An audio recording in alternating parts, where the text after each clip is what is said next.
Передаем экстренное сообщение. В ночь с 13 на 14 августа механизированный батальон грузинской армии в количестве 1000 человек на 5 танках, вертолете с 10 пушками пересекли границу Грузии и вошли на территорию Абхазии. В этот трудный для нашей Родины час я обращаюсь к каждому ее гражданину, какой бы он национальности ни был, встаньте на защиту Абхазии. В таком единстве мы непобедимы.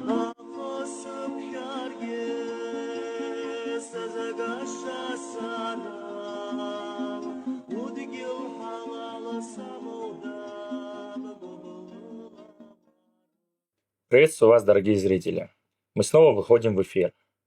Сегодня день траура. 14 августа 1992 года госсоветы Грузии вторглись на территорию Республики Абхазия. С этого дня началась Отечественная война народа Абхазии. Уже второй год подряд мы приглашаем людей, непосредственно связанных с теми событиями, чтобы наши новые поколения, молодые поколения знали те периоды не из книжек, а из уст тех людей, которые прошли эти испытания. Сегодня у нас в гостях многим известный Дмитрий Григорьевич Ардзинба. Приветствую вас. Добрый день. Как у вас настроение? Нормально, рабочее. Рабочее. Дмитрий Григорьевич, многие могут в интернете посчитать, кем вы были, что вы за свою жизнь сделали, а мало можно найти информацию о вашем детстве, как все начиналось. Где вы родились?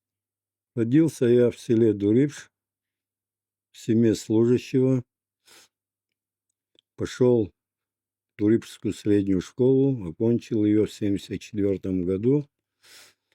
Поступил в высшее учебное заведение. По образованию я инженер-строитель.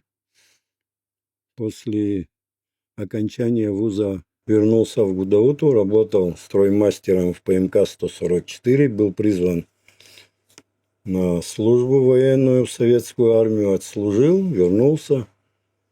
Вы еще 2 года служили, да? В свое же предприятие, работал там мастером, прорабом, начальником участка. Потом перевели, вам, наверное, это уже в диковинку, райком партии был. И перевели меня инструктором райкома партии, год работал. Потом заместителем заведующего отдела. Через какое-то время я опять вернулся уже в другую организацию строительную. Это был такой Трест Культбытремстрой, Министерство промстройматериалов СССР. Работал начальником РСУ, директором комбината строительных конструкций. И затем, прямо буквально перед войной, уже была реорганизация, исполкомы упразднились, администрация Гудаутского района, и назначили меня первым заместителем главы администрации Гудаутского района, и на начало войны я работал на этой должности. А вот если мы все-таки вернемся назад, мне было бы интересно, вот еще Дмитрий Гуля говорил о том, что человек познается через его детство, какие-то детские истории, и хотелось бы просто услышать, может, было какое-нибудь событие, может быть, у вас в жизни, которое вот в детстве произошло, и наперед по жизни вы вспоминаете это событие, или оно вас как-то направляет, учит чему-то? Мы росли в другой стране. Я, например, лично и многие мои друзья считали, что это великая страна. Мы ей присягали, на верность служили в советской армии. Я родился и вырос в такой семье. Мой отец был депутатом Верховного Совета СССР 2 созывов, Герой соцтруда. На таких очень серьезных патриотических чувствах он был.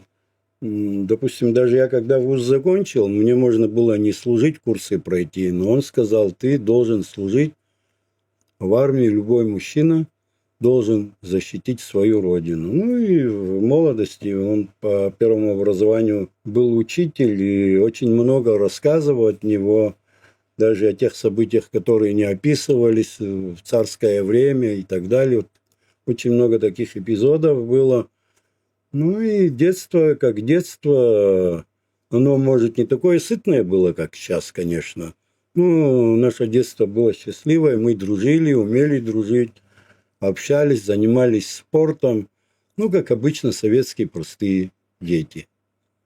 Ну, как-то что-то, чтобы выделить по жизни, потом как-то направило, я так не знаю. Ну, Полный цикл каких-то моментов таких. я как жизненных. понимаю, в вашей жизни серьезный отпечаток ваш отец оставил. Его вот этот жизненный путь дал вам последовательность вот, по вашей жизни, ваших поступках.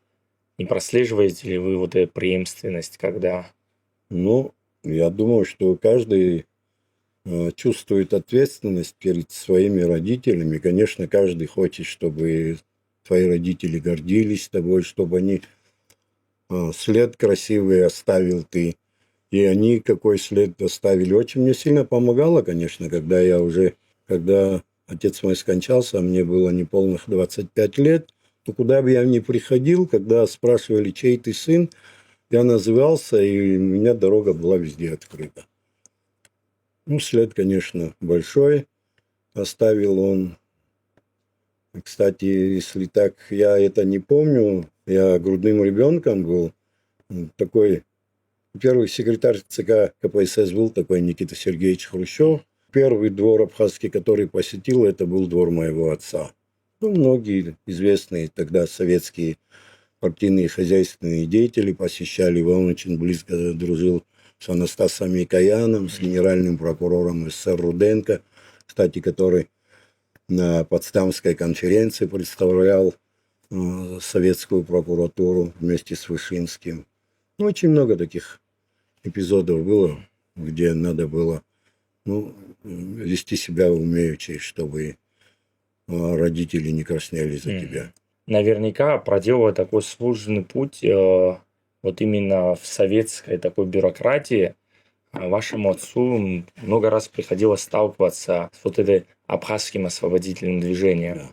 Потому что, как мы понимаем, многие воспринимают вообще нашу войну через призму 90-х годов, везде войны, но у нас война шла очень много лет. Подпольная война, идеологическая война, борьба. И может какой-нибудь вот просто это, мне кажется, будет важно в контексте Отечественной войны упомянуть какие-то события через призму вашей личной семьи. Ну, это не одного поколения борьба шла. Сейчас я в историю углубляться не буду, но и в советское время первый сход, народный сход в селе Дури в 1931 году. Недовольство там какими-то вопросами. Сейчас я не хочу их расшифровывать. Там разные моменты были. Ну, не на голом месте 80-ники появились. И 40-е годы, 30-е, сказал, 40-е, 50-е. Вспомним письмо двух сестер Шакрыл. 47-й, по-моему, год. Нет, 52-й год. 52-й год, да. Сталину. 60-е годы, 70-е годы. Наш народ всегда находился перманентно на этой волне. Но я застал только 80-е годы, будучи уже взрослым, я себя считал. Вторая половина 80-х годов, когда уже Союз расшатывался, видно было, что идут центробежные моменты в Советском Союзе. Хотя мы тогда не думали, что наша великая страна распадется. Но уже с 87-88 года националистические силы Грузии во главе со Звядом Гамсахурдия и Мирабом Костава много мероприятий на территории Абхазии проводили. Я очевидец событий. По-моему, это было в апреле 1988 года на стадионе в поселке Лиселидзе. Они большой митинг проводили. Грузины. И, правда, там Гамсахурдия не было, присутствовал только Костава. И мы с Гудауты приехали туда. Понаблюдать. С нами был Валериан Османович Кубаша, Константин Озган, Юлия Пабба, Заура фамилию Малия. Ну, мы на 3 машинах были. Это такой один очень существенный момент. И Костава проводил митинг через мегафон. Он там общался, настраивал народ. Естественно, там против абхазов. И мы втроем, Узган первый пошел, Заур Малия поднялись там на трибуну, и мегафон у Костава отняли. Такой случай тоже был. Мираб Костава – это сопредседатель тогда ихнего движения, не помню какое, со Звядом Гамсахорде. Ну, затем уже в 1988 году, как вы знаете, в декабре месяце создалась организация Айдгылара. Это самая авторитетная организация была до войны. Никакая ни компартия, никакие другие структуры вообще в подметке не могли годиться. Неоспоримый авторитет имели. И мы все, каждый абхазец практически, кого не спросишь, оно так и было. Мы себя считали, что мы все входим в Айдгылара. Ну и мы помоложе были. Посмотрите, какие вот первый съезд, президиум. Народного форума. Президиум Народного форума из 8 человек. Известнейшие люди в Абхазии. Алексей Гога председателем первый был. Сергей Шамба. Зура Бачба. Надар и Роман Чанба. Юрий Аргун. Валерий Квартия. Юрий Марухба. Игорь, то есть Марухба. И 4 с районов в президиум входили. Это Сократ Джинджоля, Юрий Квитиня, с Гудауты Анатолий Возба, главный редактор газеты «Бзыб», от Гагры Владимир Бени. Это очень серьезные интеллигенты. Это цвет нашей интеллигенции был. И они сыграли великую роль. Они разбудили весь Северный Кавказ. Может, не пафосно это будет сказано, а после событий 1989 года вот здесь, в Сухуме, я помню, в Гудауте, в пансионат Гудаута назывался тогда, и директором был Анатолий Шакирович Абба. И у него в кабинете вот эти все конфедерации, как создавалась, Сергей Шамба приезжал с Зураба Мачба, какие там встречи они проводили, как доходчиво, ясно, какие цели конфедерация может поставить и так далее. Очень большую роль для консолидации всего Северного Кавказа сыграли, не только для Абхазии. Очень великая роль. Великую роль они сыграли. А через какие мероприятия, как это проводилось вообще? Вот первый съезд, встречи, поездки большие, частые поездки. Культурные, да. Вот, допустим, День флага даже когда был. Это же огромное мероприятие было. Перед этим слеты. Молодые ребята приезжали из Кабарды, находились здесь, общались. Там молодые ученые, там Мушни Хварцке, там большая заслуга в этом. Великий человек был. Разному. Нас же разделили до 80-х годов. Вообще некоторые, даже когда в армии служил, наши братья не знали, где территориально находится Абхазия. Такие. Это искусственное разделение было. И эта волна, когда пошла,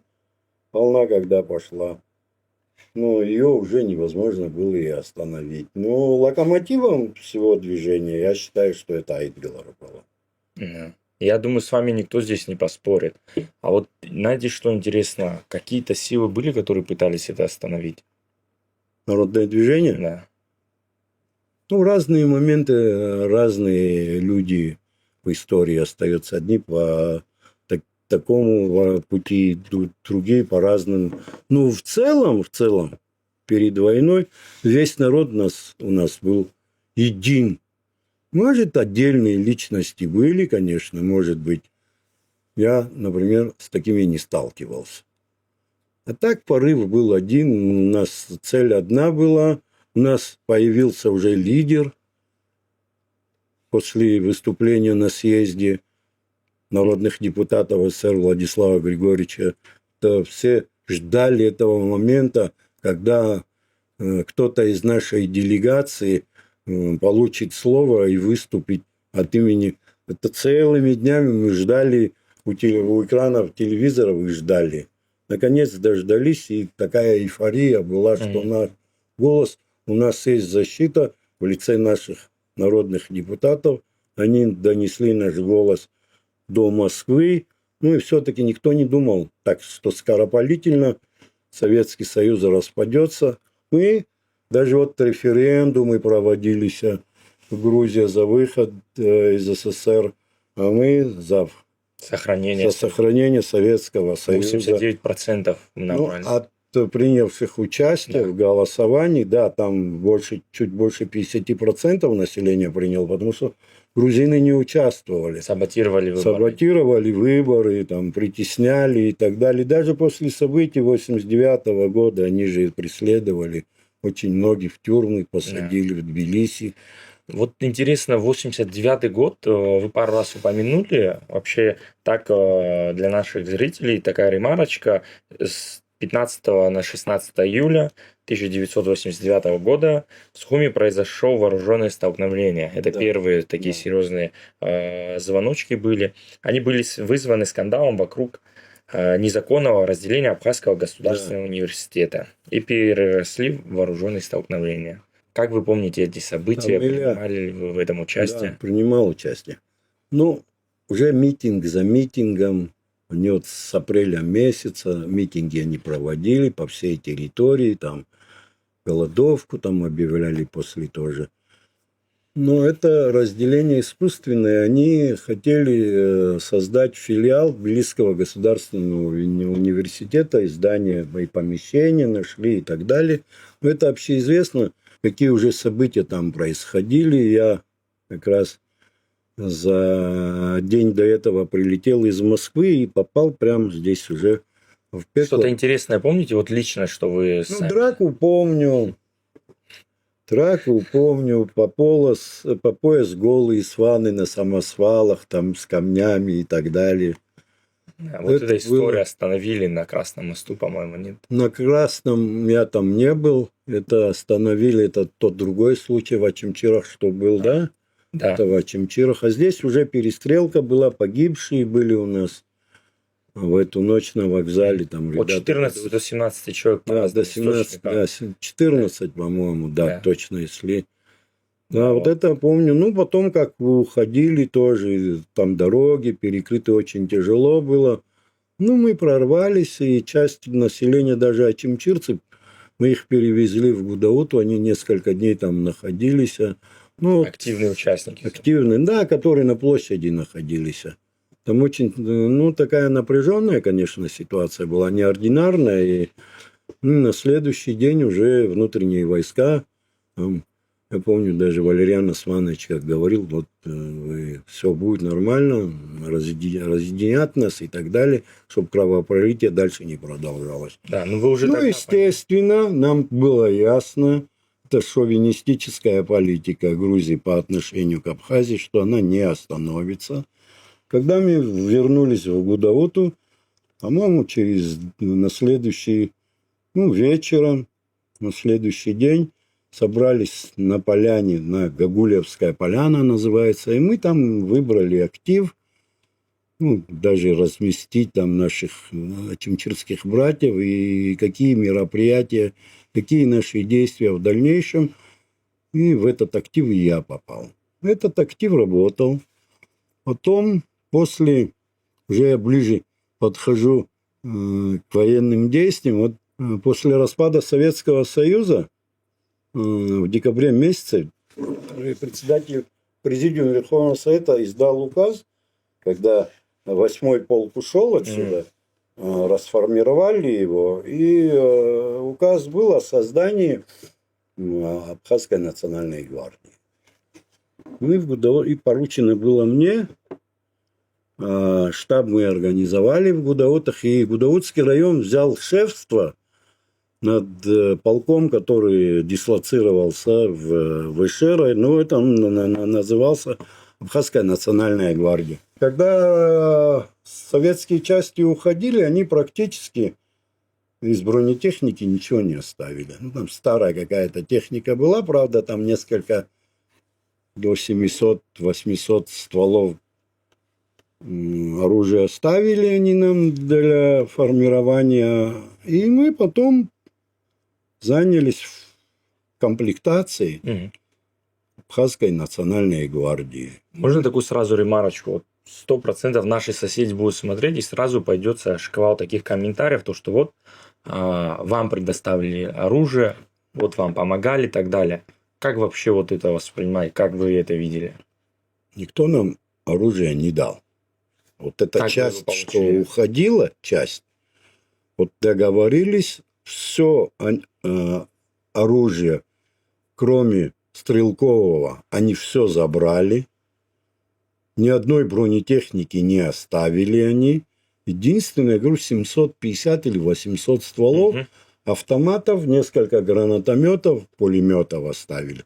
И это для того, что вот это уже законные формирования. Мгм. Указом Президиума Верховного Совета Абхазии о создании Национальной гвардии. Ее надо было формировать. Кстати, командир полка 8-го, он также и остался здесь служить. Гиви Камугович был начальником штаба полка. Поэтому, мононациональный Жгутоводский более-менее район был. И нам вменили заняться этим вопросом, шефство взять над национальным. Мы обеспечивали чем могли. И, естественно, никакой бронетехники не было. Мы ездили по бывшей территории Советского Союза, где что могли, доставали. Первую бронетехнику. Вот расскажите, вот 2 БТРа. Как мы вообще попали в Прибалтику? Дембер Ардзенбе был такой, в охране у Владислава Григорьевича работал. Он служил в морской пехоте в Прибалтике. На Балтике служил, и через своих там старых офицеров он там дал нам номер одной части. Мы туда приехали с Геннадием Айба, Геннадием Давидовичем. Сейчас тогда он Гена был, молодые ребята. И оттуда мы уже попали, были в нескольких городах. Сейчас он Советск называется.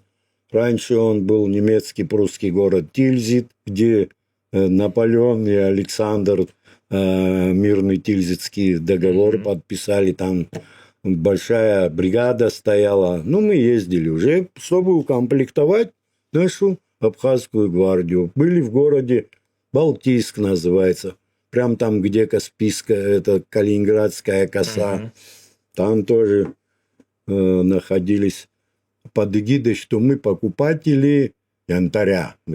Потому что закрытый город был. Калининградская область закрытая была. И мы, как покупатели янтаря, сперва там по фирмам, которые за продажей янтаря занимались, с ними общались. А потом только ходили там, где нам надо было пойти и что-то выяснить. И вот таким способом потом мы вышли на Каунасский, как он назывался, танкоремонтный завод. И там мы приобрели 2 первых новых БТРа. Для народного хозяйства. Они были без боекомплекта, окрашены были в ярко-желтый цвет. И на Свердловскую фирму мы закупили их. И переадресацию сделали уже на Гудоводский лесхоз. Тогда директором лесхоза был Валера Айба, впоследствии замминистра обороны, герой Абхазии. Не каждый там на свою организацию мог. Все равно после этого из КГБ Грузии тоже приезжали, спрашивали, там осматривали машины, эту технику, там вооружение есть или нет. Там никакого вооружения не было. Мы потом укомплектовывали. А вооружение БТР это один крупнокалиберный пулемет, ПКВТ называется. И спаренный маленький 7,62 пулемет. И потом, конечно, мы это все достали. Еще один такой забавный случай. Мы его когда перевезли, я тогда директором комбината строительного. Официально перевозили? Конечно, И все официально. Грузии в курсе были? Официально все на платформе. Груз пришел в Гудауту, мы его выгрузили. И, пожалуйста, для Гудаутского лесхоза. Вот так и было. Просто вот знаете, как часто преподносят вот это все, как бы вот абхазы вооружались. Вот там были истории с задержанием каких-то автобусов с оружием. То есть много разных ситуаций было со всех сторон. Просто я всегда даже вот в каких-то спорах Мы укомплектовывали, Илья, нашу национальную гвардию. официально Официально сформированную, сформированную Верховным Советом Абхазии. в который входили и грузины. Конечно. Да. Поэтому, да, ну, извините, они по Ташкентскому соглашению в мае 92 года все вооружение Закавказского военного округа получили. Это огромное количество бронетехники. Только бронетехники. Не счесть сколько танков. Это же Да. Закавказский военный округ. А мы что там?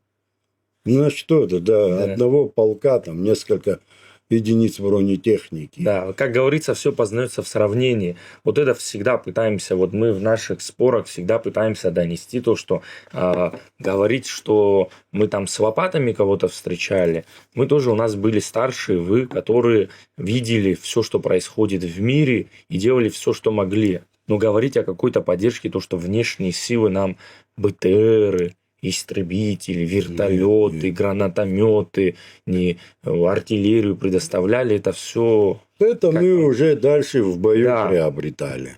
И под конец войны разные процессы были, и война, любая война, я как понимаю, сегодня в мире вот таком мы живем, где имея деньги, Да. имея ресурсы, и если у тебя на территории идет война, тебе сами приедут продавцы, коммерсанты, которые будут готовы все, что угодно за твои деньги привезти. Тогда было чуть сложнее. Мгм. Но все равно, вот я сейчас прям на этой передаче вспомнил эпизод, когда Владислав Григорьевич давал интервью с твоих слов, Мгм. твоим словам апеллируя. Караулов задает ему вопрос, где вы достаете оружие? Там, где его можно приобрести. Мгм. Могу так сказать. Мы приобретали там, где можно было его приобрести. Не забегая вперед, Сергей Шамба уже был председателем Айтгалара. И меня с Адгуром Харази делегировали в Южную Осетию, в Цхинвал. Тогда Адамон Нехас возглавлял Алан Чочиев с поручением. Ну и там мы с ребятами познакомились. У них стоял 8-й, то есть вертолетный полк там. Мгм. Ну, он же тоже уже уходил, и осетины под себя, для себя кое-что там оставляли. И дали нам возможность оттуда вывести кое-что нам тоже. Мгм. Я отсюда выехал, потом, когда по возвращению доложил, выехал там на Супермазе с Алхасом Лакоба. Павел Ардзен Бапаша ждал нас во Владикавказе. Мы спустились в Цхинвал, погрузили груз наш, вернулись во Владикавказ. Ну, груз военный всего лишь. Никакого прикрытия у нас не было, никаких документов не было. Мгм. И нам надо было доехать. Есть такой поселок Виноградное, это под Моздоком. Ну, один пост ГАИ 100% был, и Пашин один друг влиятельный просто записку написал, и говорю, как я там дальше буду ехать. Он говорит, гаишникам вот эту записку покажешь. А что там было написано, если не секрет? Ну, мол, Да. дальше должны Да. приехать. Мы приехали в Виноградное, там цех был, тапочки такие, мыльницы назывались в советское время, пластмассовые. Мы погрузили до потолка там тапочками, они в картонных этих ящиках. Мы уже официальные документы, что тапочки везем из Моздока в Гудауд. И на одном из постов нас остановили, говорят, что везете? Тапочки. Мне говорят, что-то непонятно. Всю жизнь с юга на север возили, говорят, а сейчас вы назад везете. Ну, мы объяснили, пока объясняли, это было не летом, но спина была мокрая уже. Мгм. Ну, как-то долго рассказывать. Нас не задержали, мы уехали, и груз благополучно пришел в Гудауту. Вот мы подходим к началу войны. Просто хотелось бы, завершая вот эту так наполовину эту тему вооружения перед войной и все, что мы имели во время войны, такой прямой вопрос. А кто-то вообще на этом свете, хоть одна страна помогала Абхазии во время или перед войной оружием? Нет. Хоть каким-то? Нет, нет. И были препятствия, правильно же? Естественно. Естественно. Только Советский Союз распался. Мы, те юре, в составе грузин. Угу. Здесь грузины жили, их службы работали. Но тем не менее мы, что могли на тот момент, старались сделать. Это грузинские спецслужбы здесь, везде, в Гаграх, в Сухуми, в Гудаутах. Они бы вас накрыли давно, я думаю, если честно. Знаете, как было? Наши КГБшники, они так нас предупреждали. Если мы будем знать, что они едут, мы вас предупредим. Но внезапно будьте начеку, будьте осторожны и так далее. Это Артем Барцец был в Гудаутах, Саша Трещев, там, и другие ребята, там, и в Гаграх, Резик, Тарб, они нас предупреждали, говорили, будьте осторожны. Да. Если бы все, и Народный форум, и Владислав, лидер наш, ничего не делали бы, мы народ не смогли бы поднять. Благо, что такие мероприятия, и это очень серьезные, высочайшего уровня мероприятия проводили под эгидой Айтгалара. И создание конфедерации горских народов Кавказа потом не переименовали, когда казаки Юга России вошли в конфедерацию народов Кавказа. Создали там комитет обороны, который возглавил султан Сосналиев. Кто бы нам что дал, если бы мы сами... Кстати, 6 единиц бронетехники мы вообще приобрели в дивизии, которая дислоцировалась в городе Тбилиси. Итого, худо-бедно, 8-10 единиц бронетехники уже мы приобрели для... давайте уточним, бронетехники, БТР. БТР и БМП, которые 6 штук. Кстати, до начала войны мы договорились, аэродром был в Бомборах, полк авиационных. У них хорошая ремонтная база была. Буквально за 2 дня до войны мы на ремонтные мастерские их туда и загнали. Вы, то есть, прям так не ожидали, что война начнется? Это же всегда так. Сколько не готовься к войне, никогда не подготовишься. Как ты хочешь. Перед войной думали, что начнется война, прям война? Да, думали, да. Думали, что начнется полномасштабная война? Да. Это уже события в Осетии были, Карабахская война уже шла, и это опыт показывал, что грузины... Вопрос времени. Вопрос времени. И по возможности наши лидеры оттягивали вот этот момент. Они все сделали. Даже переговоры же шли постоянные, переговоры приезжали. Вот один момент такой расскажу. 92-й год был, 92-й уже год. Это в феврале месяце, если вы помните, там есть кадры, по-моему, когда по согласованию с нашими властями грузинские гвардейцы делали вояж до западной границы Грузии, до Псов. Там Чвени Мица, там они фотографировались, воду пили. Псов пили, воду пили. Вот эти БТР уже у нас были тогда. И мы приехали к Владиславу Григорьевичу, зная, что они будут проезжать в Гудауту, спросить, мы можем пойти на такой шаг? Какой? У нас уже ополчение было. Резервные роты в Пицунде были, Али Кайба занимался, там часть была, они ушли.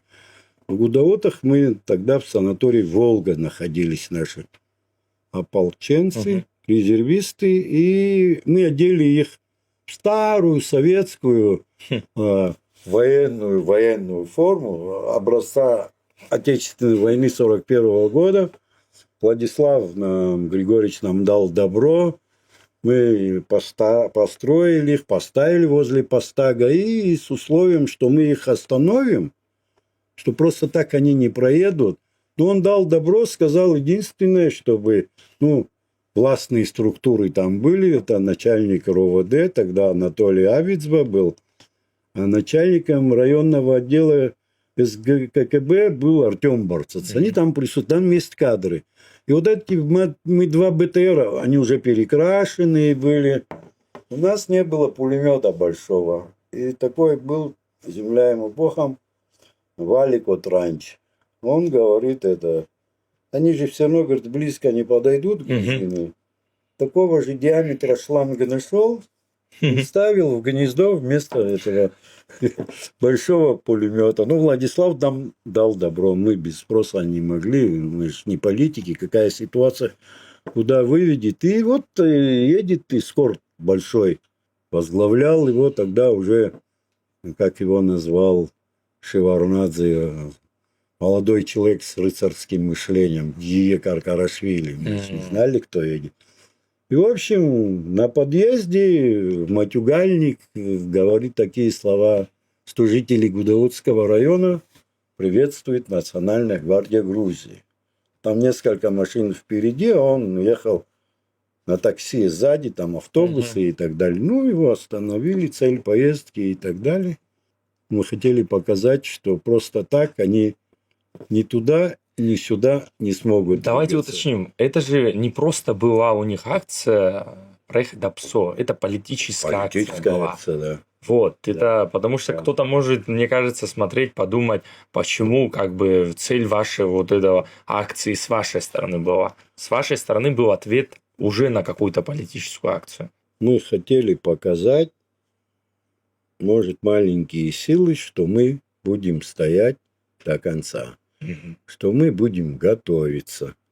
Хотя у нас силы несоизмеримые вообще, но что абхазский народ будет стоять до конца. Это очень важно показывать, мне кажется, в сложные моменты.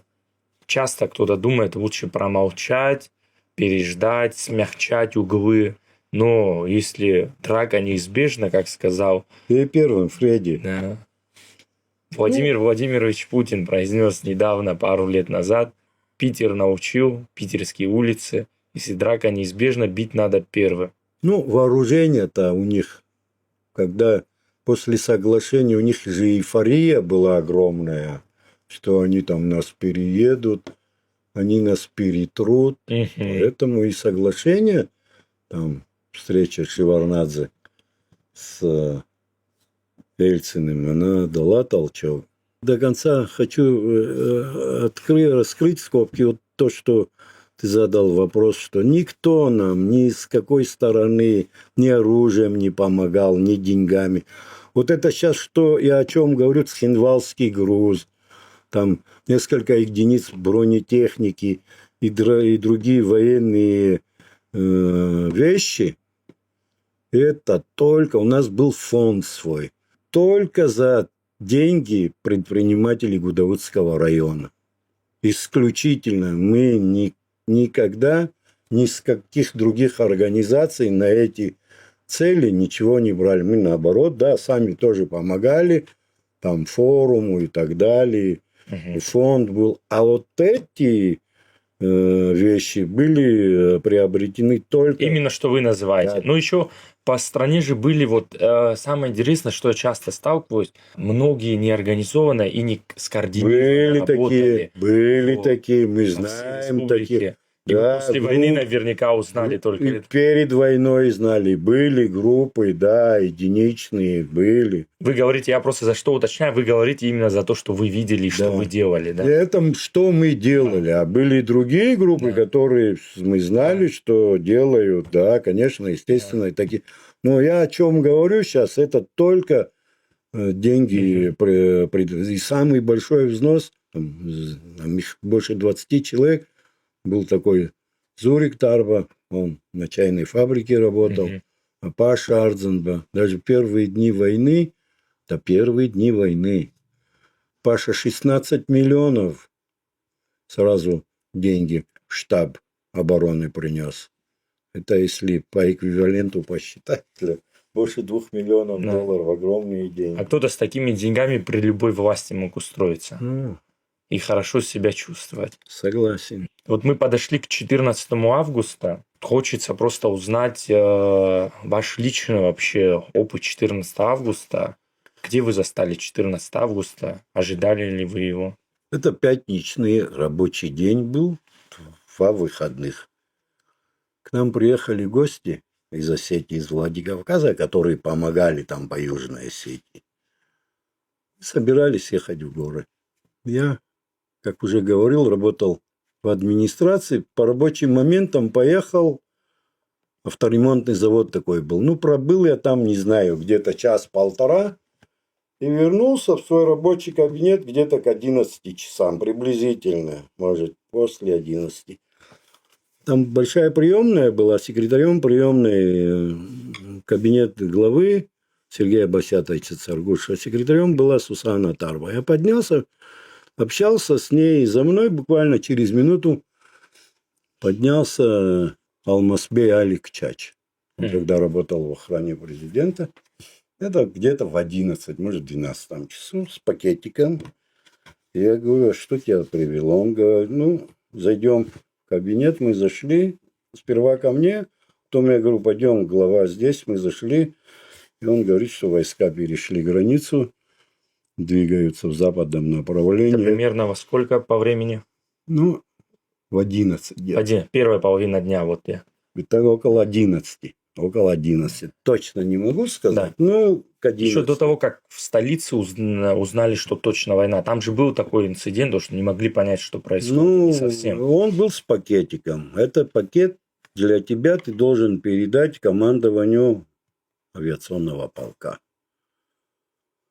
Мы сели, переговорили втроем, позвонили, подъехал быстро Валераева. У нас был создан штаб. Да. Штаб в этот, сейчас я назад ухожу, входило 8 человек. На 14 августа в этот штаб входили Паша, Валераева, Валера Хагба, Валера Гунба, Олег Лакербая, Беси Кардзенба, Игорь Таня. Нас было 8 человек в начале. Ну, а потом, когда 15-го ночью первые добровольцы пришли во главе с Султаном Сосналиевым, с ним было человек 15-16, и среди них был такой серьезный, сильный ученый Боразбит Гажноков. Друг Владислава Григорьевича был. И вот тогда, естественно, среди нас там на 14-й вообще в этом штабе до ни одного военного не было. Ну, кто-то служил, даже кто-то в армии не служил. Ну, естественно, Султан потом через там какое-то время влились туда. Саша Балацкий был военный, наш местный. Игорь Герзмава, Заур Авицба, чуть попозже Эдик Ажиба. Он потом при министерстве, кстати, вот из этого штаба ополчения, да, было сформировано Министерство обороны. Вот Султан Сосналиев был назначен первым замом начальником генерального штаба. Паша замминистра, Валера Айба замминистра, Валерий Хагба замминистра. Начальником инженерной службы стал Заур Авидзева. Пресс-службу возглавлял Валера Гунба. Саша Балацкий, оперативное управление. Туда же и входили и Бесик Кардзенба, и Игорь Таня. Вот тут из этой Эдик Ажиба особый отдел возглавил. Вот на базе вот этого штаба ополчения было сформировано. К чему говорю, ухожу чуть-чуть. У нас этот листик есть, вот, и здесь и Восточный фронт тоже. Ну, я Восточный фронт, я знаю ребят, Да. но на тот момент, ну, может, не точно. Виктор, Какаля Виктор, он... Кокубава, Надар. Какаля Виктор, знаете, как попал? Когда молва пошла, там, что они кто-то одно говорит, кто-то другое, он советником председатель Верховного Совета по военным вопросам, по-моему, Мгм. был, и он выдвинулся на восток, так его отрезали, он там и Мгм. остался. Ну, позже он вернулся, очень отчаянный офицер был, я его видел на Вышерах. Да, вот просто за что говорю, вот обвиняют нас то, что кто-то за нас воевал. Я всегда два примера привожу. Скажу, Первый пример по погибшим, да. и второй пример по тем, кто вот организаторы были, участники в штабах и так далее. Как могут уроженцы, вот сейчас вы называли, не абхаз один человек, максимум 2, 3, 4 человека, и то в основном уроженцы, либо наши братья Северного Кавказа. А нас кто-то обвиняет, то, что воевали не мы, а кто-то за нас войну выиграл. Вот этот, мне честно, абсурд. Я же молодой, учусь, наблюдаю, смотрю, как бы иногда сам задаюсь вопросом, может, мы где-то что-то вот не так, может, не так, как мы. Вот, знаете, иногда бывает, идеализирует общество что-то. Но когда начинаешь смотреть, тут, сухие факты. Поэтому, мне кажется, это вообще без обсуждения. Продолжу предыдущий вопрос. Я к этому 14 вернусь. августа. 14 августа. Мы переговорили. У нас свой план был. У нас штаб же раз был. У нас свой штаб на всякий случай. И план А был, и план Б был. Начали обзванивать всех наших активистов, всех штабных. Я по заданию поехал. Нам надо было в первую очередь. Пакетом, я не знаю содержание пакета. Пакета не знаю, но 6 единиц бронетехники нам надо было выгнать оттуда. Я приехал в воинскую часть, в кабинете командира полка, вручил пакет и сказал, что мы хотим, в каком бы состоянии наша техника ни была, объяснил ситуацию, может, вы в курсе или нет, но войска Госсовета Грузии передвигаются по нашей территории. А в тот день оказалось, на моменте, что ротного не было, вот этих ротных мастерских начальников, он с часу на час, в общем, какое-то время прошло, я там находился, мы договорились о том, ситуация неординарная, народ собирается, какие события дальше происходить будут, мы не знаем, поэтому я с ними договорился, что мы посты, наряды выставим у КПП, у летчиков, из Северного КПП, из Центрального КПП. Я дам список наших людей, обозначу старшего, возвращаюсь оттуда в ракетный полк, это где пост ГАИ. Сейчас то же самое, там командир был Петров. Я говорю, чтобы во избежание там неконтролируемых процессов нами, мы вам хотим помочь. Я добро от них получил, вернулся на работу, в администрацию, уже там очень много людей было, переговорил с главой, пошел в лесхозе у нас штаб был. Мы еще раз скоординировали план наших действий, чтобы на всякий случай, если кто-то будет интересоваться и так далее, чтобы мы могли людям разъяснить. Где-то в первом часу, может, час дня уже было, глава администрации вышел к людям. Там между администрацией и нашим штабом, там расстояние 50 метров. Вся улица заполнена была людьми. Он сказал проявить спокойствие и так далее. Если какие-то вопросы возникают, вот вы знаете, что у нас штаб здесь. Я, глава района администрации, нахожусь здесь. Никаких действий не предпринимать и так далее в таком ракурсе, чтобы, понятно, ситуация тяжелая, как кто отреагирует. Там рядом воинские части, даже совсем рядом там находилась погранзастава. И вот я вернулся, значит, уже люди готовые были, я должен был выехать, расставить наряды наши. И в это время там я встретился с Сергеем Шамбо, который с Сухума приехал. И у нас план А был. Они знали о плане А, но у нас был план Б. Мы по плану, так будем говорить, Б работали. И он говорит, что я не в курсе, где Владислав Григорьевич находится. Я говорю, я знаю. И знаю, как связаться с ним. Я ему сказал. Он пошел там застава. Мгм. Из заставы через коммутатор можно было выйти на погранотряд. Я с ребятами уехал, он пошел созвониться с Владиславом Григорьевичем на эту заставу. Он находился в погранотряде. Там, сейчас, если память не изменяет, был такой командир погранотряда, то ли Чистоусов, то ли Это Чусов. русский погранотряд. Да, русский погранотряд, который на маяке стоял. Владислав Григорьевич там находился, потому что где-то около часу дня правительственную связь в Верховном Совете отключили. И он выехал туда, чтобы связаться с российским руководством. Он, правда, вышел. Ельцин же в Сочи находился. Мгм. На пару раз он вышел на начальника охраны Коржакова, но тот там то Ельцин отдыхает, то Ельцин в бассейне и так далее, но на связь не вышел. Он там несколько часов, по-моему, находился. И этому командиру тоже, наверное, не понравилось, что он там был. Даже там такой момент был, что афонцы начали группироваться вокруг погранзаставы. И кто-то, видимо, доложил, и начальник отряда позвонил в Афон на заставу. И даже там с одним из офицеров Владислав Григорьевич общался с афонским. Давайте уточним, Владислав Григорьевич где конкретно был? В погранотряде. Это В Сухуми на маяке. Сухуми на маяке. Да. Мгм. Ну, потому что, Связь оттуда была с Москвой.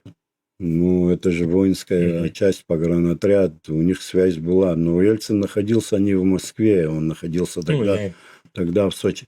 Ну, там слухи ходили разные, что Владислав там был в лаборатории. Ну, с лабораторией, с погранзаставой связаться с лабораторией никак невозможно. Это только с заставой можно было связаться с погранотрядом. Он там находился, во-первых, он потом по истечении событий об этом тоже в своей книге говорит, как он попал уже в Ишеру домой к себе. Это сколько времени прошло. И выехал я расставлять своих людей. Расставили у артиллеристов, северное КПП летчиков. И с центральное КПП я заехал опять в часть. Мгм. Ну, уже объявился командир роты, который выгонит нашу технику туда-то, туда-то. Возвращаюсь уже возле поста ГАИ, где ракетная часть была, уже там люди на территорию зашли, захватили все, что можно было захватить. Давайте уточним, вы закрывали Мы посты, делали, чтобы люди сами не... Нет, да, мы хотели, чтобы таких эксцессов не было. Я сейчас не хочу говорить, какой у нас план был, но если по нашему плану пошло бы, это оружие больше пользы принесло бы, и применение другое было бы. Кто-то клич кинул, я понимаю, ситуация была сложная. Хотя мы все знали, жители района, что штаб существует, Мгм. кто в него входит. Есть глава администрации района, с которым мы все время на контакте, в курсе всех наших событий был. Мы даже предположить не могли, что кто-то, не поставив нас в известность, даст какую-то команду. Мгм. Ну, ситуация-то Ну, была... люди все, да, не Да, знали, от кого что ожидать. кого что, и кто-то дал клич, и заставу в Гудаутах, там несколько единиц всего стрелкового оружия было, и ракетную часть. Ну, несут, один несет блин, другой несет запал. Ну, такая ситуация. Ну, все, что видели, все похватали. Ну, а мы хотели по-другому сделать. Ну, Да. У вас было два плана. получилось. Вы можете говорить об А этих второй планах? план все организовано. У нас группы были, у нас все было, чтобы людей не привлекать, чтобы оружие не растеклось. Мгм. не в нужные руки, а целенаправленно попало. Неподготовленные в плане. У нас все было подготовлено, и транспорт, и люди, и все под покровом ночной темноты. Мы бы сделали все, что нам нужно было То сделать. есть вы думаете, можно было раньше остановить все это? Мы ничего не остановили бы, но в тот день мы уже это оружие попало бы кому надо. Мгм. Допустим, были формирования: Пицунская резервная рота, Гудаутская рота, батальон стоял в Ишерах, да? Мгм. Это оружие кому надо было, попало бы. А тут кто похватал, куда понес, сколько единиц. Да, ну у Это людей никак- все-таки мы понимаем, но настрой Понятно. был за родину, за... Тут в этом Да. вопросе ничего не можешь сказать. Это сложно, когда... Ну, организационно- остановить мы просто, я еще раз говорю, мы даже и предположить не могли, что, минуя нас, кто-то даст команду. Ну, нашлись, дали. Это мы не можем. Ну, у нас потом разбор полетов, конечно, по этой теме Мгм. был. Ну, война есть война, все, Да. честь невозможно. И Сейчас в мирное время всегда сложно будет проконтролировать все. сейчас-то тем более. Вот мы говорим о первых днях. Очень интересно, вот готовясь к данному выпуску, я столкнулся с такой информацией, то что как готовилась вообще вот эта встреча Владислава с людьми, с народом в Гудауте, которая прошла, где вообще принималось, я понимаю, что за закрытыми дверьми принималось решение, что будем делать, потому что были разные же мнения. Кто-то был готов договариваться, кто-то был готов воевать, там, ну, разные мнения были, разные силы. Кто-то И- готов был служить Грузии дальше. Ну, разные люди были. Ну, Ну, если память мне не изменяет, это было 17 августа. Штаб уже наш находился не в лесхозе, мы 15-го уже ушли, санаторий «Волга». Ну, разговоры разные были, разные группы к Владиславу ходили. Очень серьезная нагрузка на него была. Я не буду называть имена, я их понимаю, тогда, ну, может быть, сейчас мы тоже себя так не повели бы, не знаю, мгм. в таком возрасте. Может, из-за боязни и группы старших ходили, что надо остановить, надо договориться. Мгм. Были такие даже, кто говорил, я попадал на такие разговоры, что этот сапог грузинский нас растопчет, не надо сопротивляться и так далее. Ну, напряжение сложное было, и наши ребята ходили, общались с ним и говорим, что там совсем не так, как тут преподносят, там масса, народ здесь находится и хочет тебя видеть. Там же, где он находился, как-то чуть-чуть заблокировано было, а штаб находился далеко. И когда он пришел, увидел, вышел на балкон, есть кадры, по-моему, да, вышел на балкон и сказал: я готов, говорит, ко всему. Я буду, говорит, воевать, я возглавлю вас. Если вы скажете да, я готов. А если нет, ну, я найду себе применение тоже. Ну, молчание было, а потом Один за другим. один за другим и весь народ сказал: мы идем за тобой, веди, и мы все сделаем, чтобы защитить свою родину. Для него, наверное, это большой карт-бланш был. И вот так вот эта встреча там была. Масса людей, я сейчас не могу сказать точно, но я думаю, несколько тысяч людей. Там площадь, не площадь, говорю, двор большой. Вот, и сегодня он там, я думаю, там тысяч, может, 5 было людей. Мгм. Потому что со всего района люди стекались. шли. Да, туда с деревень шли, кто как мог. И это было 17-е. Ну, какие-то уже вооруженные люди здесь находились, потом отошли, когда на Гумисту и так далее. Ну, основная масса людей там в Гудаутах. Вот это поподробнее. Был же бой, остановили же на Красном мосту госсоветы. Потом, получается, Сухум разграничили, да? Мы были в Гудаутах. Я в точности я не могу сказать, как было. Да, было первое боестолкновение, потом остановили. сказали, на переговоры вышли, сказали, что мы уходим за Гумисту? Гумисту, они уходят за Мачарку. Или там, да, за Ну да. Мачарку, да. Ну, они, естественно, свои условия не выполнили. Они никогда не выполняли то, что говорили. И поэтому... Ну и нам очень тяжело было бы в такой ситуации с таким на тот момент вооружением, да, ну, защитить столицу. Нам очень сложно было. Нам нужно было еще время сгруппироваться.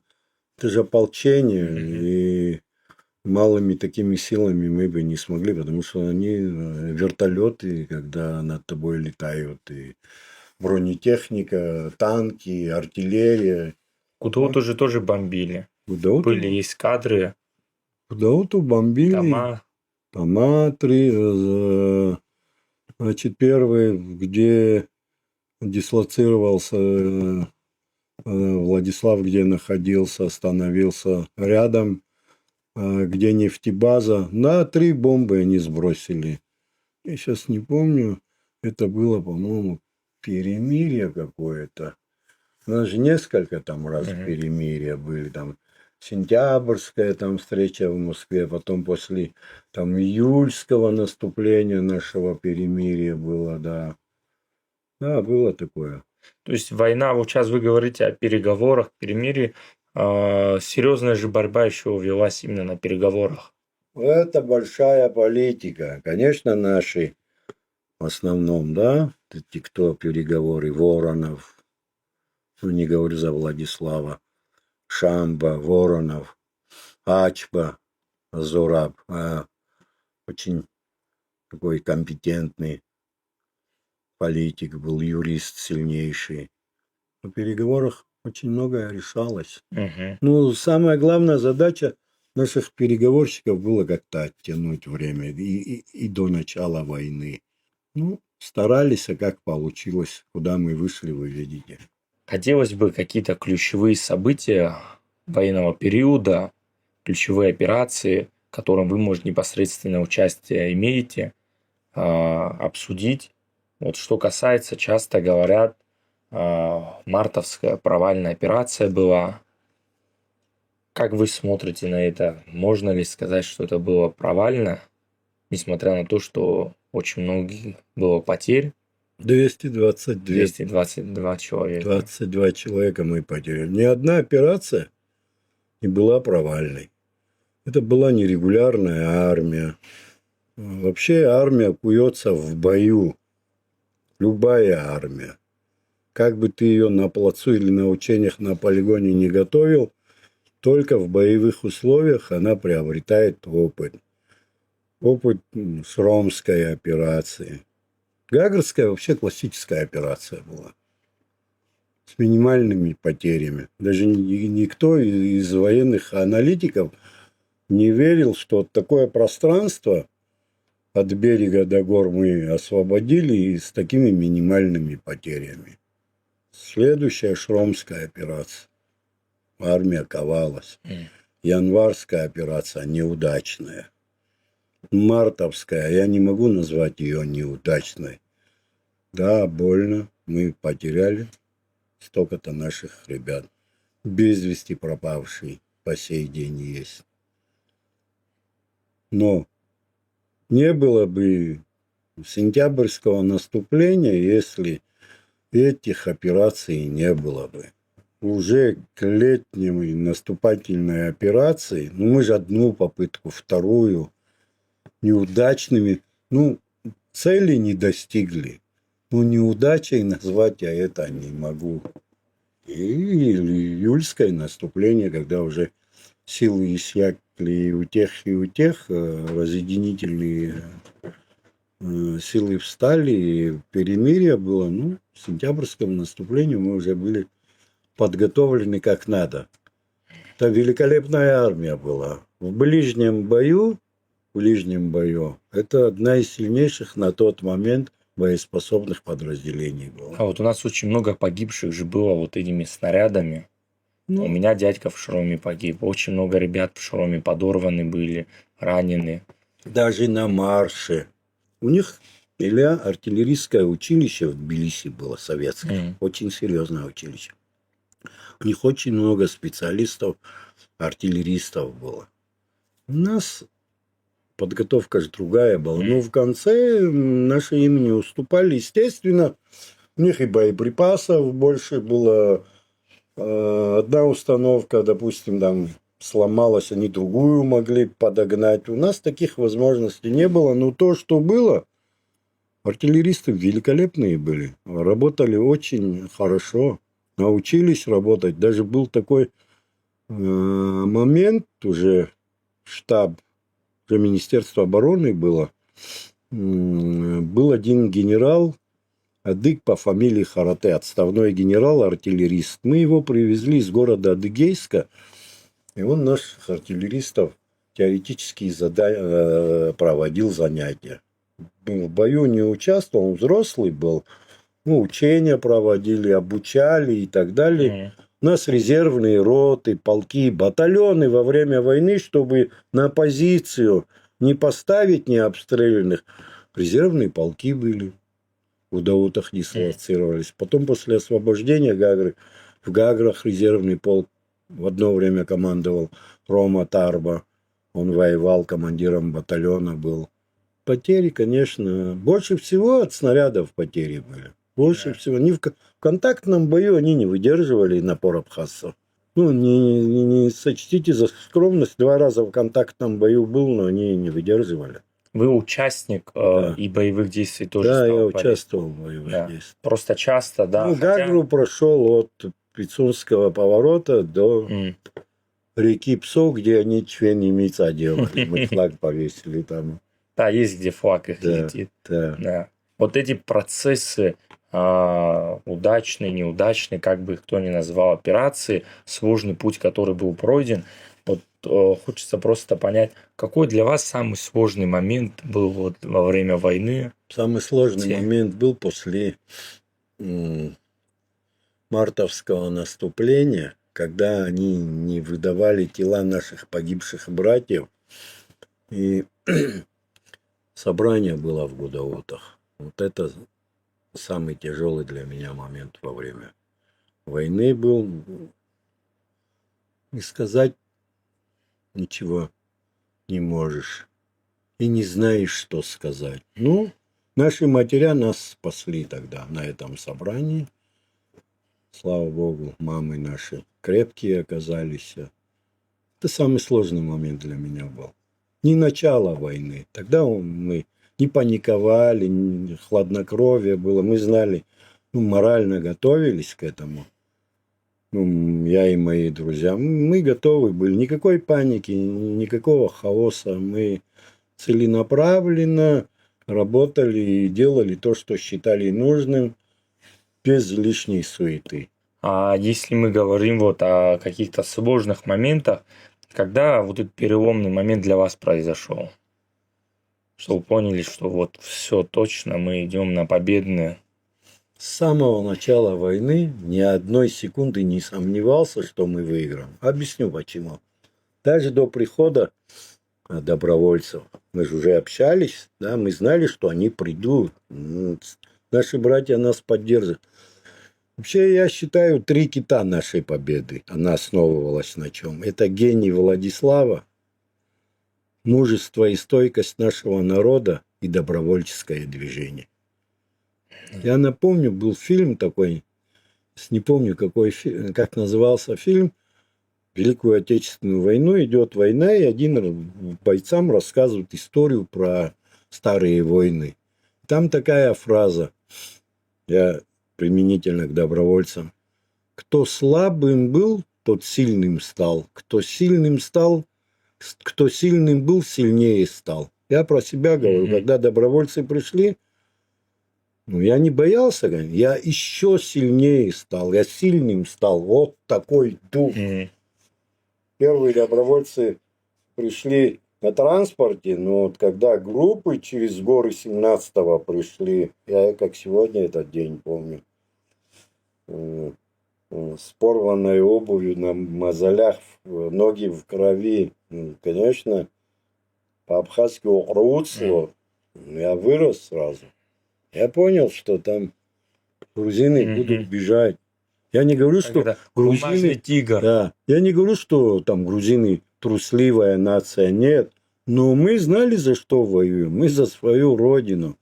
А это с Чхородсху или с Ахмет или с Гардабани. Мгм. Он так не воевал бы и не смог бы воевать. Мы землю грызть должны были, чтобы отстоять. Они, ну, их направили, они воевали. Тут сравнения разные. Мы родину защищали, они за что воевали, им мозги закомпостировали. И Да. посчитали. Быстро проходило в Да. первом бою. Да, да. Выветривалось. Вот Очень это всё. быстро, да, очень Да. быстро.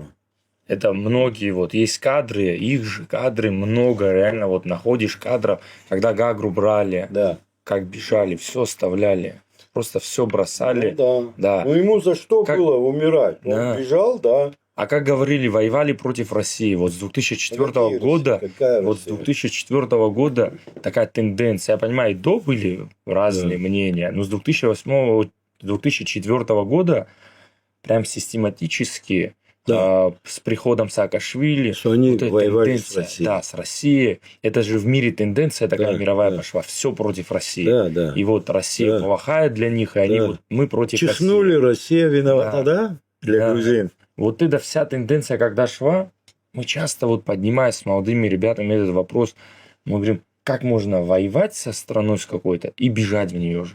Вот когда Гагарская операция освобождения Гагарского района была, куда от вас бежали грузины? Я тебе сейчас скажу, в Россию. По сей день целые районы. Да. Мы же учимся, ездим по России, бываем. Юг России очень много грузин, которые именно после освобождения Гагарского района бежали туда. Их родители. Да. Они якобы против России воевали. Вот эти вещи, мне просто иногда вот реально удивляюсь, как вот в голове у людей вот это все Не будем говорить, Илья, об аналитике, просто статистику возьмем. Если ты будешь дома сидеть, ты не погибнешь. Угу. Ну, если, ну, например, в село Дурипш, где я живу, ни один снаряд не прилетел. Угу. Но если ты на войну пошел, вероятность большая, что погибнешь, правильно? Угу. Но если они с Россией воевали, давай статистику возьмем, сколько абхазов погибло, русских, армян и других национальностей. Там тебе вся картина будет видна. Если они говорят, что с русскими воевали, вообще большое количество, да, воевавших из России, 90, минимум 90-95% это казаки, чтобы у них понимание было. Приднестровцы. Приднестровцы, Вот эти определенные свои... Приднестровцы, мушние друзья Миши, они в Приднестровье, питерцы, их называли приднестровцы, мы их хорошо знали. Они вообще питерцы, воевали в Приднестровье, у них небольшая группа была, но больше всех было казаков. В Гагарском наступлении какой-то период я с ними был. Угу. Их небольшая группа была, 5 или Да. 6 человек. Вот кадры показывают, есть реально русские парни. Один кадр меня даже удивил. Парень молодой, совершенно молодой, русский по внешности там. И он высказывает, точно цитировать не могу, но что-то вроде вот почему мы должны за абхазов воевать, что-то такое высказывает. И это вот очень часто в Фейсбуке, там, в других площадках транслируют грузины, то, что вот русский парень воюет, за что воюет, где воюет. То есть такие инциденты с чем вы можете связать? Я такого прецедента не знаю, честно говоря. Ну вот реально есть кадры, это кадры, Ну, я думаю, они как бы не искусственные, не да. смонтированные Может, с войны, просто... ну, ни одного недобровольца здесь не было. Да. Ни одного. Потом... это же Сколько вы не платили? Да, это же пропаганда была. Да мы свою армию ели, кормили. Кому мы платить могли? Кому мы могли платить? Да. Это они платили. Это вообще не обсуждает. Это даже абсурдно. Сказать добровольцу, что он получал здесь деньги. Или, как говорят, А обещали земли, золото. Вот в грузинском. Ну, у нас золотых рудников не было, мы золото не могли. А грузинское золото, Да, это вот такие... Они же даже говорили, что мы с чеченцами на Гагарском стадионе футбол играли головами грузин, убитых. Отрубали мы, оказывается, головы. И в футбол играли. Они на своих сами панику наводили. Это нам, кстати, в пользу было. Они же контактный бой после этого ни один не выдержали. Ни один. Они бежали, думая, что мы потом их в плен возьмем. Да, будем... исламисты Да. какие-то, радикалы, какие-то. Вот эти тенденции же были. Вот они вот, добровольцы, многие живые по сей день. Земля пухом, кто погиб. Какие радикалы, какие исламисты. Тогда вообще таких течений не было. Конец 80-х, начало 90-х, никаких исламистских радикальных там движений не было на территории Советского Союза. Это бред, придуманный грузинской пропагандой. Мы оплачивали там, мы это делали, мы то делали.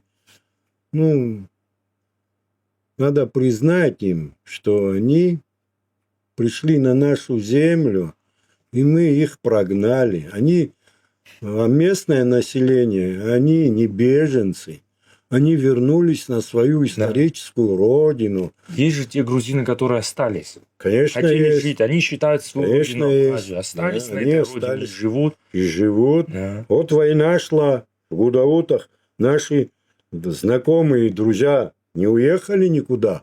Правда, не смогли воевать, но они никуда не уехали. Они работали, помогали фронту.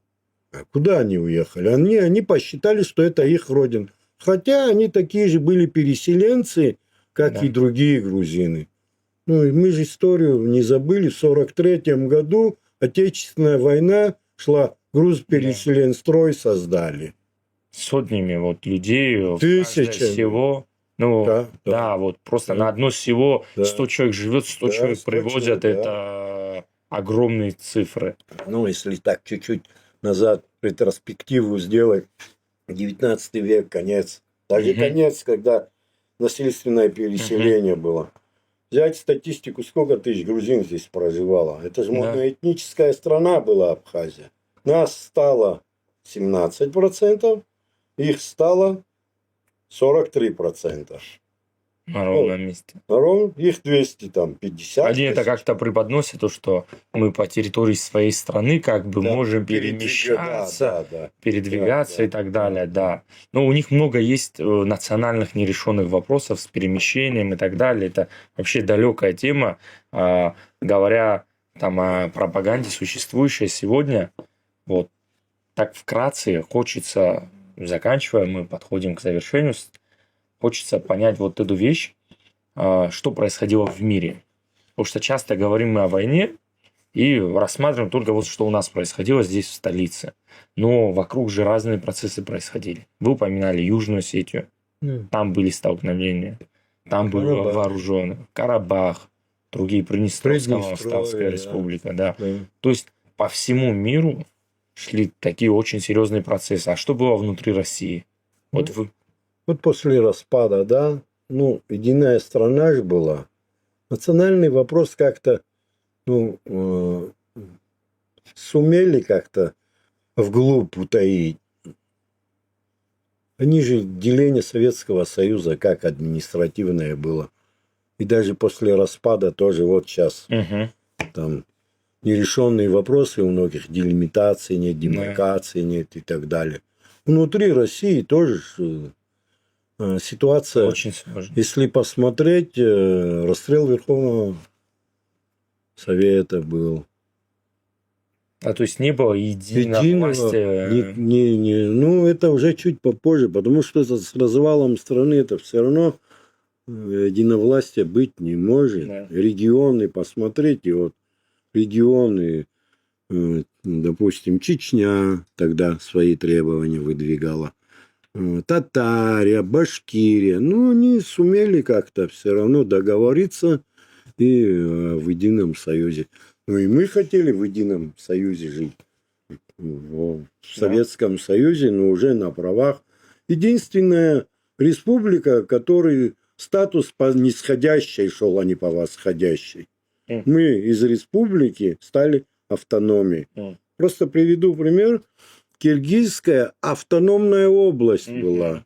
Они по восходящей пошли стали союзной республикой в составе СССР, а мы из союзной республики превратили нас в автономию, и эту автономию они у нас хотели отнять, убить нашу волю и так далее, отнять нашу родину, опять сделать беженцами нас, махаджирами, опять в другую страну. Ну, Бог всегда навстречу нам идет. Был же такой инцидент про Дыдрыпшных, если говорить, Да. когда война началась, клятву, которую мы сделали. Если это наша земля, чтобы она нам осталась. Если это не наша земля, Харах яшазар, ухат схра, абасу бездро. Харах яшазар, хадгило пхаях пхедзот, ухава галухат схра, улпха хамазатха, абасарфей. Усу бездро. в завершение не могу вот не затронуть такую тему. Дмитрий Григорьевич, хотелось бы перейти к очень важной для меня лично вообще теме нашего разговора и вспомнить за нашего первого президента Владислава Григорьевича Ардзинба. Вы были его родственником, братом, идейным сторонником, человеком, который много лет прошли рядом с ним. И вот именно предвоенные годы интерес вызывает военные годы. Я думаю, этот диалог можно очень долго проводить, но всегда есть какие-то вещи, знаете, события, эпизоды, которые описывают человека. Вот есть у вас какой-нибудь с ним вот история, может, которую мало кто знает, кроме ваших близких, которая вам описывает Владислава Григорьевича Ардзинба? Ну, начну с того, что это был великий ученый, великий патриот, очень духовитый человек. Любил родину, я таких встречал мало. Очень щепетильно, скрупулезно подходил ко всем вопросам. Не терпел фальши, умел прощать. Была и вспыльчивость, естественно, в разных моментах. Умел дружить, умел прощать. На мой взгляд, был великолепный дипломат. Много разных случаев было. Один эпизод расскажу. Мы с Геной Айба находились в Прибалтике. Он раньше улетел, а я чуть попозже в Москву прилетел. И депутаты Верховного Совета СССР тогда жили в гостинице «Москва». Ну, я решил, раз в Москве домой лечу, хоть поздороваюсь, увижусь с Владиславом Григорьевичем. Внизу пропуск выписали, мне спустился его помощник, Инапха был такой. Мы поднялись с ним, а он в обычном номере жил. Он говорит, заходи. Захожу там, ну, знакомых лиц много. По телевизору я их видел. Там такой депутат был, Кугультинов, поэт, калмык, писатель, взрослый человек, герой соцтруда, там гуру в писательском цеху наравне с Расулом Гамзатовым, Кайсыном Кулим, очень авторитетный человек. Интимир Шаймиев, глава Татарии, Рахимов, глава Башкортостана, Спиридонов с Карелии, помню, из Якутии, не помню фамилию. Я когда увидел их, назад пошел. Думаю, сейчас что мне, о чем мне говорить? Нет, говорит Владислав, заходи, и сказал, что это мой младший брат и так далее. Ну, поговорили там буквально. Мне даже негде было встать, потому что там маленькая комната, и они там что-то, он их диктовал, кто-то что-то писал. И ушли. Остался Кугультинов, он взрослый человек был. Он говорит, сынок, он так его, сынок Владислав, ты, говорит, распиши, кому что, говорит, надо сказать. А я это, говорит, все остальное на себя беру. Ты, говорит, должен вот это нам дать. Самое главное, дорогу, а я, сынок, сделаю все. Это я к чему говорю, что какой авторитет он там в Верховном Совете за короткое время он заимел как лидер, как человек, который боролся за права национальных меньшинств. Есть же такие, которые тихо сидят, знаете как, в углу комнаты. а потом случаем судьбы он блистает. Ну, он же себя к политической карьере никак не готовил. Он же научный сотрудник, археолог, хетолог и так далее. Это не просто кандидатскую диссертацию там партийную, там, об организации партийной ячейки в цеху. Это серьезный доктор наук мирового уровня. И, конечно, он изучал историю, дипломатию хетов, поэтому он и дипломат был, древнюю историю изучал и хетов, и протохетов, и так далее. Поэтому, ну, уникальный человек был. Не было области. Кстати, он где-то говорил, он после школы поехал поступать в Тбилиси в университет на экономиста. Я это к чему говорю? Ну, по каким-то причинам он даже не стал сдавать экзамены, он был с отцом. Не знаю, по каким причинам. Они вернулись, и он потом поступил в ВАГУ. Вот аналогия, да? На экономический факультет, чтобы поступить, надо знать математику очень серьезно. Это профилирующий предмет тогда был. Сейчас не могу сказать. Тоже, наверное. И он поступает на исторический факультет. Другая Только вообще. юридически тогда Да, в те да, времена. да. Ну, к чему, говорю, он отлично учился, но был момент, там, когда племянники там в школе задачу решали, он говорил, дай покажу, там, мучились, а он так, ручку ты только видел, как он решает. Ну, и оказалось, что и в военном деле он был, конечно, гигант. В прямом смысле. Когда ему вот в самые сложные периоды войны было сложно, как вообще вы сталкивались, пересекались с ним, как он боролся с этим? Бывали очень тяжелые моменты, я не хочу сейчас о них говорить. Да, бывало. Вот, представь, он приносят ему список погибших. И каждого из них он через себя пропускал. Бывало, мать говорила, ночами не спит. Вот, после январского наступления, после мартовского наступления. Ну, очень тяжело переносил, конечно, потери. Очень тяжело. Нагрузка другая. Нам же практически, кроме депутата Верховного Совета России и так далее, на нашу сторону. Хотя пропаганда наша очень хорошо сработала. У нас один друг был, говорил так, во сколько миллионов? Ну, ему говорят, там, на 100 тысяч. Так, говорит, как утюг включишь, про вас говорят. Вы, говорит, как сумели вот это? Ну, донесли до мира. Сколько обращений в ООН и так далее, во все инстанции, письма, обращения и так далее. Ну, брешь он пробил вместе со своим окружением. Ну, это же политики высочайшего уровня были. Воронова возьмите. Это гигант был человек. И ученый, и аналитик, и политик. Ну, окружение было очень серьезное, конечно. Дмитрий Григорьевич, вот один такой очень, может, неудобный вопрос, с одной стороны, покажется, но хочу задать его, потому что недавно увидел в газете, вот долго готовился к этому выпуску, увидел в газете как-то одно ваше высказывание, где вы говорили, ну, там большая цитата была, но там диалог шел о том, что быть братом президента всегда сложно, ответственность, где ты должен понимать то, что ты и каждое твое действие, каждый твой шаг отражается на нем, что бы ты ни сделал, хорошее, плохое, всегда. И вот вы там за это рассуждали, и мне все равно решилось задать этот вопрос. Вот в наше время часто появляются такие обвинения в клановости нашего общества. То, что вот существуют кланы, существуют разные группировки, и постоянно вот эта борьба между ними. Мой вопрос заключается в том, как вы вообще понимаете это.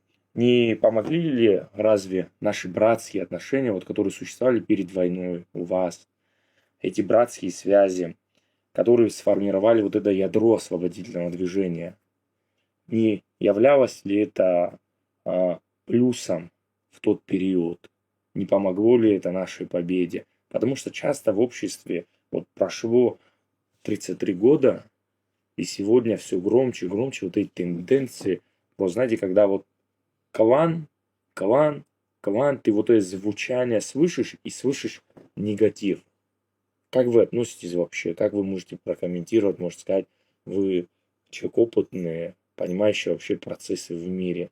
Ну, кланы слово знаешь, как понимаю? Это в Италии кланы. Мафиозные кланы. Это я так в прямом Мгм. смысле понимаю.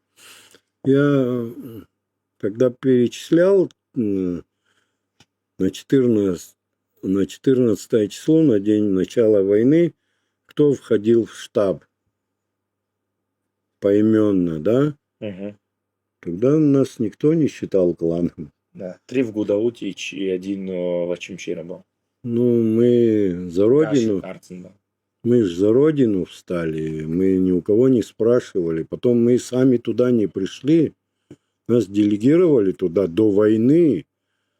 И потом кому-то кажется, что это теплые места там были. Нет, дорогие, не совсем. Я и в бою был, в бою легче было быть, чем в штабе сидеть.